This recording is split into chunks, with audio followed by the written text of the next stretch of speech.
Radhe Radhe students, I am Gunja Mishra from Catalyst coaching centre new bus stand Piro Bhojpur. आज के इस video में देखेंगे 12th क्लास की केमिस्ट्री का दूसरा चैप्टर की न्यूमेरिकल का पार्ट 6। आज का टॉपिक में देखें, आज के वीडियो में देखेंगे हम संगठन कैसे निकालते हैं। चलिए सबसे पहले क्वेश्चन स्टार्ट करते हैं। तो क्वेश्चन नंबर है यहाँ पे, क्वेश्चन लिखने से पहले यहाँ पे कुछ फॉर्मूला जान लेते हैं। यहाँ पे लिखा हुआ है, यदि शुद्ध अवस्था में दो द्रव क्रमशः ए तथा बी के वाष्प दाब क्रमशः पीए डिग्री तथा पीबी डिग्री एवं उनके संगठन का मोल अंश XA तथा XB हो तो द्रव मिश्रण के संगठन का कुल वाष्प दाब यानी P टोटल बराबर संगठन का कुल वाष्प दाब यानी P टोटल बराबर हो जाएगा P A degree plus P B degree minus P A degree into XB तथा वाष्प अवस्था में द्रव A का मोल अंश YA बराबर होगा PA बाई P टोटल। द्रव B का मोल अंश यानी YB बराबर होगा PB बाई P टोटल, जहाँ PA बराबर PA डिग्री इंटू XA एवं PB बराबर PB डिग्री इंटू XB। चलिए क्वेश्चन देखते हैं। यहाँ पे क्वेश्चन दिया हुआ है, 350 केल्विन पर शुद्ध द्रव A तथा B के वाष्प दाब क्रमशः 450 तथा 700 mmHg है। यदि कुल वाष्प दाब 600 mmHg हो तो द्रव मिश्रण का संगठन ज्ञात करें। द्रव मिश्रण का संगठन यानी XA और XB निकालना है। साथ ही वाष्प अवस्था में संगठन ज्ञात करें, यानी साथ ही वाष्प अवस्था में संगठन ज्ञात करें यानी YA और YB का मान निकालना है। प्रश्न से स्पष्ट है कि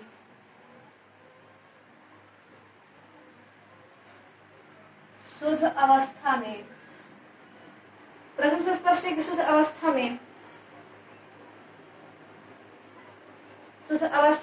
द्रव, स्पष्ट है कि शुद्ध अवस्था में द्रव A का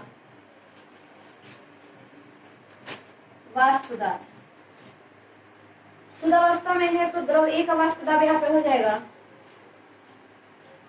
PA डिग्री बराबर यहाँ पे दिए हुए शुद्ध अवस्था में द्रव A का वाष्प दाब 450 mmHg।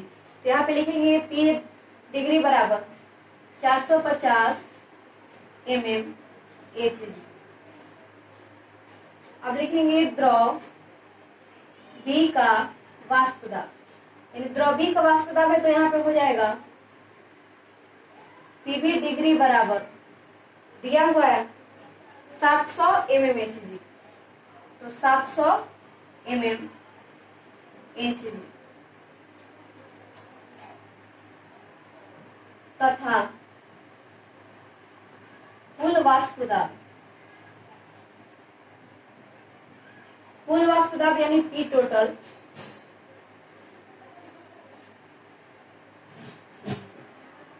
बराबर दिया हुआ है 600 mmHg। तो कुल वाष्प दाब यानी P टोटल बराबर हो जाएगा 600 mmHg। तो निकालना है शुद्ध अवस्था में तो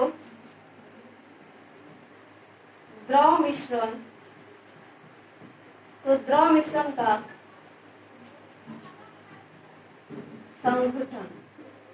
संगठन अर्थात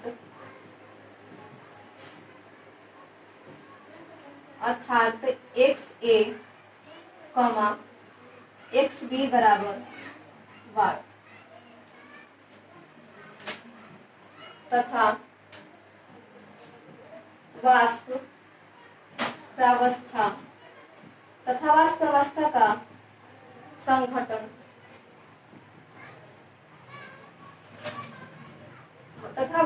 का संगठन अर्थात YA, YB बराबर वाट। तो यहाँ पे तो द्रव मिश्रण का संगठन अर्थात XA, XB बराबर वाट। कहने का मतलब है यहाँ पे द्रव अवस्था में निकालना है A का मोल अंश यानी XA और द्रव अवस्था में B का मोल अंश यानी XB बराबर वाट। फिर उसके बाद निकालना है वाष्प अवस्था में A का मोल अंश यानी YA और वाष्प अवस्था में B का मोल अंश यानी YB बराबर वाट। उसके बाद यहाँ पे लिखेंगे इसलिए सूत्र पी टोटल बराबर P A degree plus P B degree minus P A degree into x B, ये फॉर्मूला लगाएंगे और इस फॉर्मूला सबसे पहले हम यहाँ पे एक्स बी निकालेंगे। अगर एक्स बी निकल जाएगा तो एक्स से खुद निकल जाएगा, तो यहाँ पे लिखेंगे पी टोटल बराबर पीए डिग्री प्लस पीए degree PB degree minus P A degree into x B. यहाँ पी टोटल का मान दिया हुआ है 600, तो 600 लिखेंगे। 600 बराबर पीए डिग्री का मान दिया हुआ है 450, तो 450 लिखेंगे। 450 प्लस पीबी डिग्री का मान दिया हुआ है 700, तो यहाँ पे 700 लिखेंगे। 700 माइनस पीए डिग्री का मान है 450, तो 450 लिखेंगे इंटू एक्स बी की जगह पे एक्स बी रहेगा क्योंकि एक्स बी हम निकाल रहे हैं, या 600। यहाँ पे देखिए ये 450 प्लस में तो बराबर किधर लेकर आएंगे तो माइनस में हो जाएगा, यानी 600 माइनस 450 बराबर, और यहाँ पे 700 में से 450 माइनस करेंगे तो आएगा 250 इंटू एक्स बी, या यहाँ पे 600 में से 450 माइनस करेंगे तो आएगा 600 में से 450 घटाएंगे तो आएगा 150, तो 150। उसके बाद यहाँ पे बराबर की साइड 250 गुना में है तो बराबर किधर लेके आएंगे तो भाग में हो जाएगा, यानी 150 बाई 250 बराबर एक्स बी। कट जाएगा ये 5 से ये 3 बार में और ये 5 बार में, यानी 3 बाई 5 बराबर एक्स बी, या एक्स बी बराबर 5 से 3 में भाग देंगे तो आएगा 0.6, यानी एक्स बी का मान आ गया 0.6। अब हम यहाँ पे एक्स ए निकालेंगे, एक्स बी का मान है 0.6, अब एक्स ए निकालेंगे। यहाँ एक्स बी का मान आ गया 0.6, अब एक्स ए निकालेंगे तो टोटल मोल का जो मान टोटल मोलांश का जो मान होता है वो 1 होता है, तो इसलिए यहाँ पे सूत्र लिखेंगे। इसलिए सूत्र एक्स ए प्लस एक्स बी बराबर 1, यानी टोटल मोल अंश का जो मान होता है वो 1 होता है। से यहाँ हमको निकालना है यहाँ पे एक्स ए, तो हो जाएगा यहाँ पे एक्स ए बराबर 1 माइनस एक्स बी, या एक्स ए बराबर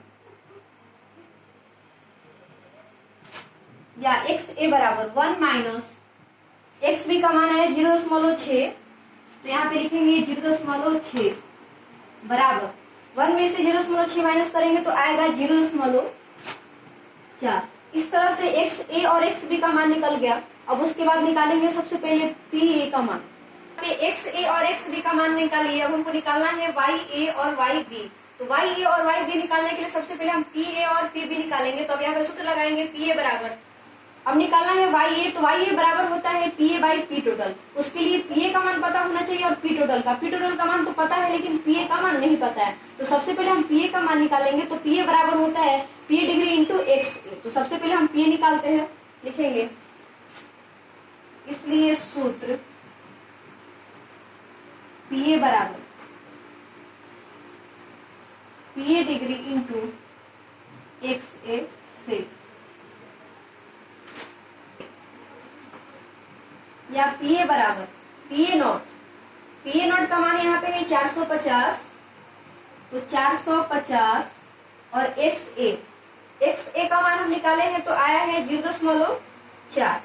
यहाँ पे लिखेंगे 0.4, या पी ए बराबर गुना करेंगे तो आएगा 180.00 ml HB, या पी ए बराबर 180 mm HB। पी ए का मान निकालिए 180 mm HB। अब निकालना है पीबी। अब लिखेंगे, अब अब यहाँ पे पीवी निकालेंगे तो पीवी बराबर PV degree into x B, यहाँ पे लिखेंगे इसी प्रकार पीवी बराबर PV degree into x B. यहाँ पीवी बराबर एक्स बी डिग्री का मान, यहाँ पे पीवी डिग्री का मान दिया हुआ है 700 mmHg, तो 700 और एक्स बी का मान यहाँ पे आया है 0.6, तो 0.6 या पीवी बराबर 700 में 0.6 से गुना करेंगे तो आएगा 420.0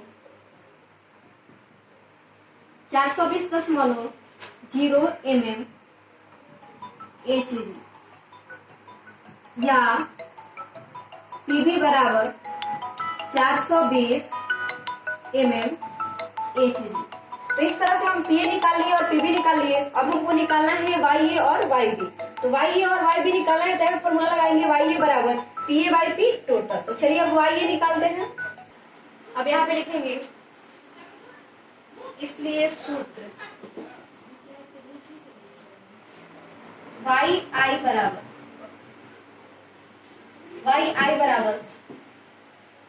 P I by P total से, उसके बाद लिखेंगे वाष्प प्रवस्था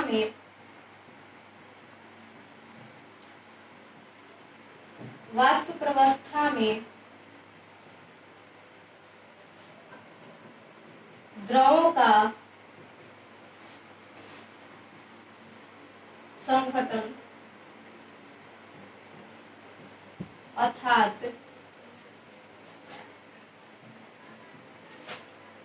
ए का मूल अंश, ए का मूल अंश यानी यहाँ पे हो जाएगा वाई ए बराबर, अगर यहाँ पे वाई ए का मूल अंश वाई ए बराबर, अगर यहाँ पे वाई ए हुआ तो यहाँ पे पी आई की जगह पे हो जाएगा पी ए, तो यहाँ पे होगा P A by P total या वाई ए बराबर पीए। पीए का मान यहाँ पे निकाले हैं तो आया है 180, तो पीए की जगह पे रखेंगे 180 और पी टोटल का मान है 600, तो यहाँ पे रखेंगे 600। ये 0 से 0 कट जाएगा, ये 6 से कटेगा 3 बार में, यानी यहाँ पे हो जाएगा 3/10, यहाँ पे हो जाएगा 3/10, 10 में 3 से भाग देंगे तो 0.3। उसके बाद निकालेंगे बी का मूल अंश, वाष्प अवस्था में बी का मूल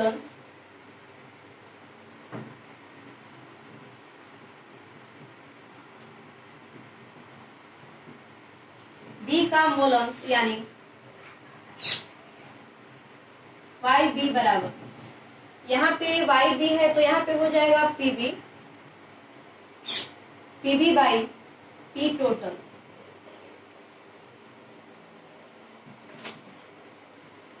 या वाई बी बराबर पीबी का मान निकाले हैं तो आया है 420, तो यहाँ पे लिखेंगे 420 और यहाँ पे पी टोटल का मान है 600, तो यहाँ पे लिखेंगे 600। ये 0 से 0 कट जाएगा और यहाँ पे 7 बराबर 7/10, 10 से 7 में भाग देंगे तो आएगा 0.7 और यहाँ पे मूल अंश है तो मूल अंश का कोई सही मात्रक नहीं होता है क्योंकि ये दो मूलों की संख्या का अनुपात होता है।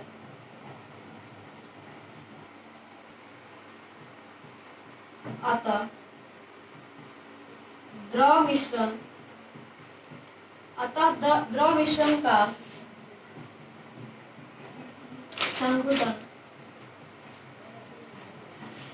संघटन यानी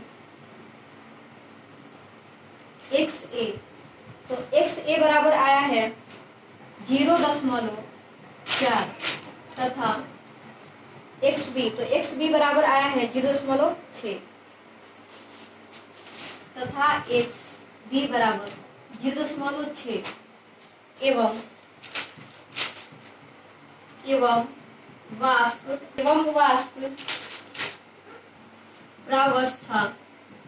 एवं वाष्प प्रावस्था का संगठन। तो वाष्प प्रावस्था में हो तो हो जाएगा यहाँ पे y a बराबर, तो y a निकाले हैं तो है 0.3, तो यहाँ पे होगा 0.3 तथा yb, तो yb बराबर आया है 0.7, तो यहाँ पे हो जाएगा 0.7। यही आंसर हुआ। इस क्वेश्चन पे कुछ टेक्स्ट लिख दे रहे हैं ताकि आप लोग खुद से सॉल्व करें।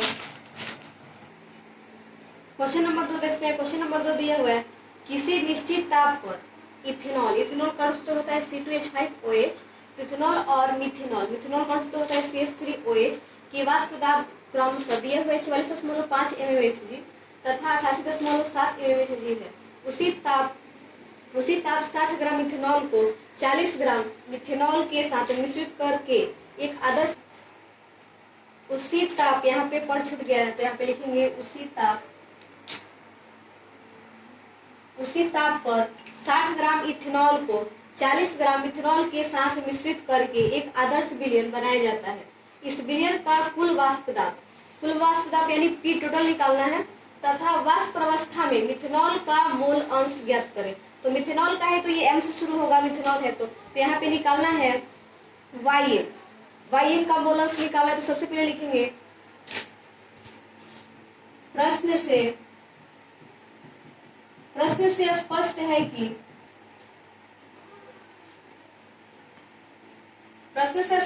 कि यहाँ पे लिखेंगे सबसे पहले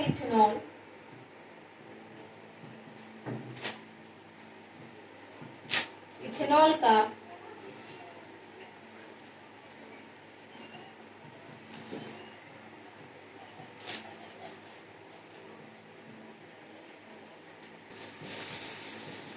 प्रश्न से स्पष्ट है कि शुद्ध अवस्था में दिया हुआ है तो लिखेंगे प्रश्न से स्पष्ट है कि शुद्ध अवस्था में इथेनॉल का वाष्प दाब, इथेनॉल है तो इथेनॉल ई से शुरू होता है तो यहाँ पे हो जाएगा P डिग्री बराबर दिया हुआ है 44.5 mmHg, तो लिखेंगे 44.5 mmHg तथा मिथेनॉल का वाष्प दाब, मिथेनॉल का वाष्प दाब है तो यहाँ पे PM डिग्री हो जाएगा, यानी PM डिग्री बराबर दिया हुआ है 88.7 mmHg, तो यहाँ पे लिखेंगे 88.7 mmHg। और यहाँ पे इथेनॉल का दिया गया भार है 60 ग्राम और मिथेनॉल का है 40 ग्राम, तो लिखेंगे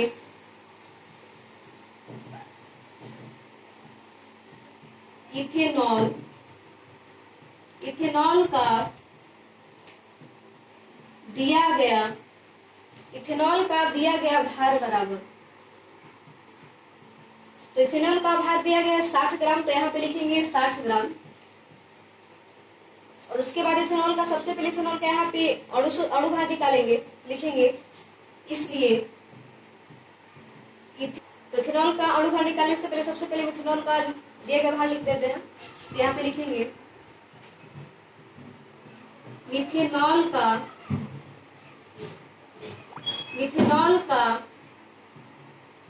दिया गया भार बराबर,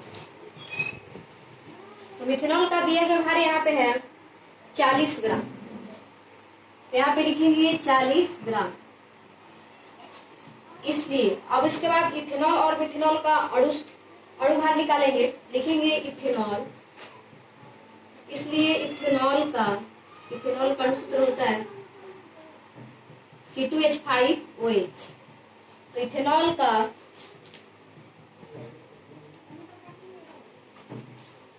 अणु भार बराबर इथेनॉल का अणु भार बराबर, तो यहाँ सबसे पहले देखेंगे C2 यानी कार्बन की संख्या यहाँ पे 2 है, तो लिखेंगे 2 गुने कार्बन का परमाणु भार प्लस हाइड्रोजन की संख्या यहाँ पे H5 है और एक यहाँ पे H है, टोटल हाइड्रोजन यहाँ पे 6 है, तो लिखेंगे 6 गुने हाइड्रोजन का परमाणु भार प्लस, उसके बाद यहाँ पे ऑक्सीजन एक ही है, तो 1 गुने ऑक्सीजन का परमाणु भार, 2 गुने कार्बन का परमाणु भार होता है 12, तो 1 गुने 12 प्लस 6 गुने हाइड्रोजन का होता है 1, तो 6 गुने 1 प्लस 1 गुने ऑक्सीजन का होता है 16, तो यहाँ पे 16 लिखेंगे। अब 12 में 2 से गुना करेंगे तो आएगा 24 प्लस 6 प्लस 16 में 1 से गुना करेंगे तो 16, यानी 46 ग्राम प्रति मोल। यहाँ पे आप लोग देख सकते हैं इथेनॉल का अणु भार निकला है, तो आया है 46 ग्राम प्रति मोल। अब उसके बाद निकालेंगे मिथेनॉल का अणु भार।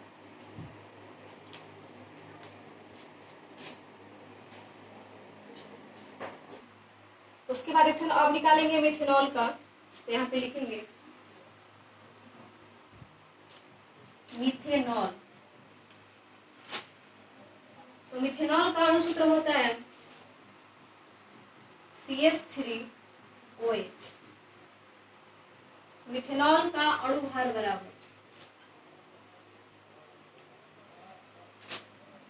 यहाँ पे CH3OH यानी यहाँ पे कार्बन, तो यहाँ पे CH3OH है यानी कार्बन की संख्या यहाँ पे 1 है, तो लिखेंगे 1 गुने कार्बन का परमाणु भार प्लस यहाँ पे H3 है और यहाँ पे एक हाइड्रोजन, यहाँ पे टोटल 4 है, तो लिखेंगे 4 गुने हाइड्रोजन का परमाणु भार प्लस ऑक्सीजन यहाँ पे एक ही है, तो लिखेंगे 1 गुने ऑक्सीजन का परमाणु भार। 1 गुने कार्बन का परमाणु भार होता है 12 प्लस 4 गुने हाइड्रोजन का होता है 1 प्लस 1 गुने ऑक्सीजन का होता है 16, तो यहाँ पे 12 में 1 से गुना करेंगे तो 12 प्लस 4 में 1 से गुना करेंगे तो 4 प्लस 16 में 1 से गुना करेंगे तो 16, इन सबको जोड़ेंगे तो आएगा 32 ग्राम प्रति मोल। अब उसके बाद यहाँ पे फॉर्मूला लगाएंगे मोल वाला, लिखेंगे इसलिए सूत्र मोल बराबर, सूत्र मोल बराबर होता है दिया गया भार बाई भार से। यहाँ इथेनॉल के मोलों की संख्या, तो इथेनॉल है तो यहाँ पे हो जाएगा एनी, तो एनी बराबर दिया गया भार, इथेनॉल का दिया गया भार कितना दिया हुआ है, इथेनॉल का है 60, तो यहाँ पे लिखेंगे 60 और अणु भार निकाले इथेनॉल का, तो आया है 46, इसको 2 से कटाएंगे तो ये 30 बार में और ये 23 बार में, यानी यहाँ पे हो गया 30/23 मोल, यानी इथेनॉल के मोलों की संख्या आ गया 30/23 मोल। अब उसके बाद निकालेंगे मिथेनॉल के मोलों की संख्या, लिखेंगे अब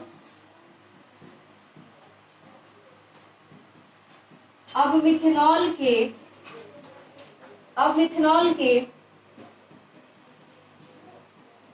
मोलों की संख्या, मिथेनॉल के मोलों की संख्या, तो मिथेनॉल है तो यहाँ पे हो जाएगा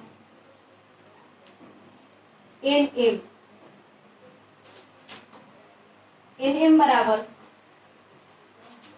तो मिथेनॉल का यहाँ पे दिया गया भार था 40, तो यहाँ पे लिखेंगे 40 और इसका हम निकाले हैं अणु भार, तो आया है 32, 8 से कटाएंगे तो ये 5 बार में जाएगा और ये 4 बार में, यानी 5/4 मोल, 30/23 मोल, और मिथेनॉल के मोलों की संख्या आ गया 5/4 मोल। अब आगे देखते हैं। अब सबसे पहले मोलों की संख्या निकालने के बाद मोल अंश निकालेंगे, लिखेंगे इसलिए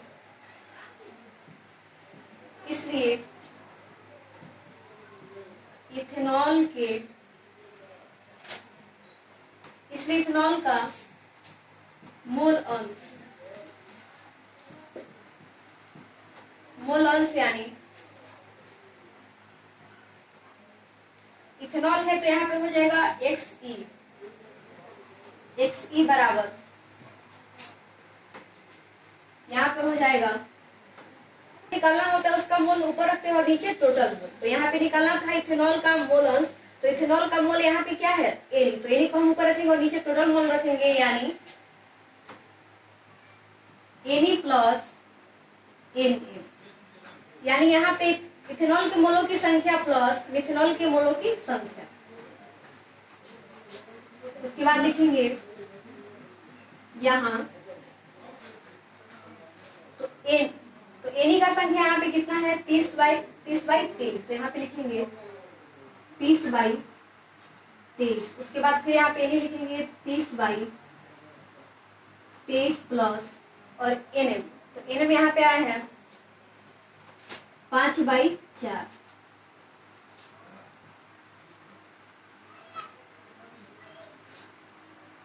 अब उसके बाद 23/4 का लघुत्तम निकालेंगे, 23 और 4 का लघुत्तम निकालेंगे तो आएगा 92। 23 से 92 में भाग देंगे तो यहाँ पे आ जाएगा 4 और 4 में 30 से गुना करेंगे तो 120 प्लस, अब 4 से 92 में भाग देंगे तो 23 में 5 से गुना करेंगे तो 115 और यहाँ पे ऊपर हो जाएगा 30/23 बराबर 30/23, यहाँ पे हो जाएगा 120 में 115 जोड़ेंगे तो आएगा 235/92 बराबर 30/23 गुणे 92/235। 30 से कट जाएगा 4 बार में और ये 5 से कटाएंगे तो 6 बार में और ये 47 बार में। अब यहाँ पे 6 में 4 से गुना करेंगे तो आएगा 24/47 बराबर, भाग देंगे तो यहाँ पे आ जाएगा 0.51, यानी यहाँ पे इथेनॉल के मोल अंश आ गया, यानी XE का मान आ गया 0.51। अब निकालेंगे यहाँ पे मिथेनॉल का मोल अंश। मिथेनॉल, अब मिथेनॉल का मोल अंश, मिथेनॉल का मोल अंश है तो यहाँ पे हो जाएगा XM, तो XM बराबर 1 माइनस XE बराबर, यानी टोटल मोल का योग जो होता है वो 1 होता है, तो एक काम अगर उसका योग टोटल मोल अंश का योग 1 होता है तो इसलिए 1 का निकालने हैं तो 1 में से क्या करेंगे दूसरे को माइनस कर देंगे तो पहला निकल जाएगा। जैसे यहाँ पे हो गया, हमको XM निकालना है तो क्या करेंगे 1 में से XE को माइनस कर देंगे, तो यहाँ पे 1 माइनस XE का मान आया है 0.51, 1 में से 0.5 माइनस करेंगे तो आएगा 0.49। तो इस तरीके से इथेनॉल का मोल अंश निकाल लिए और मिथेनॉल का मोल अंश निकाल लिए। अब यहाँ देखेंगे, इसलिए सूत्र PA बराबर होता है PA डिग्री इंटू XA से, PA से आंशिक दाब, यहाँ इथेनॉल का आंशिक दाब, तो इथेनॉल का आंशिक दाब है तो यहाँ पे हो जाएगा, इथेनॉल है तो P बराबर और यहाँ पे है PA नॉट, तो यहाँ पे हो जाएगा P नॉट इंटू, यहाँ पे X है तो यहाँ पे हो जाएगा XE बराबर, P नॉट का मान दिया होता क्वेश्चन में 44.5 और एक आया है 0.5, तो यहाँ पे 44.5 गुणे 0.5 करेंगे तो आएगा 22.69 mmHg। इसी प्रकार मिथेनॉल का आंशिक दाब यहाँ पे हो जाएगा degree into PM degree into यहाँ पे एक्स ए है तो यहाँ पे हो जाएगा एक्स एम। तो पीएम डिग्री का मान दिया 4/6 mm Hg। तो इस तरह से हम आंशिक दाब इथेनॉल का निकाले तो आया 22.69 mHg और मिथेनॉल का निकाले तो यहाँ पे आया 43.46 Hg। डाल्टन के आंशिक दाब के नियम से यहाँ विलयन का कुल वाष्प दाब यानी पी टोटल बराबर हो जाएगा P प्लस पीएम। तो P का मान यहाँ पे निकाले हैं तो आया है 22.69। तो यहाँ पे लिखेंगे 22.69 प्लस और पीएम निकाले हैं तो आया है 43.46। अब यहाँ वाष्प अवस्था में मिथेनॉल का मोलंश, तो मिथेनॉल का मोलंश है तो यहाँ पे YM बराबर हो गया PM बाई पी टोटल या YM बराबर। तो यहाँ पे PM का मान कितना है, PM निकाले हैं तो आया है 43. यहाँ पे PM निकाले 43.46 और पी टोटल निकाले हैं तो पी टोटल आया है 66.15। अब भाग देंगे इसमें तो आएगा 0.6569। यहाँ पे हो जाएगा 0.657 लगभग। क्वेश्चन में निकालना था कुल वाष्प दाब यानी पी टोटल निकालना था तो पी टोटल का मान निकाले तो यहाँ पे है 66.15 mmHg। तो एक आंसर ये हुआ। और दूसरा निकालना था वाष्प अवस्था में मिथेनॉल का मोलंश, तो वाष्प अवस्था में मिथेनॉल का मोलंश निकाले हैं तो इसका आंसर आया है 0.657। तो एक ये आंसर हुआ। चलिए आज के वीडियो में बस इतना ही। मिलते हैं अगले वीडियो में नए क्वेश्चन के साथ। तब तक के लिए राधे राधे।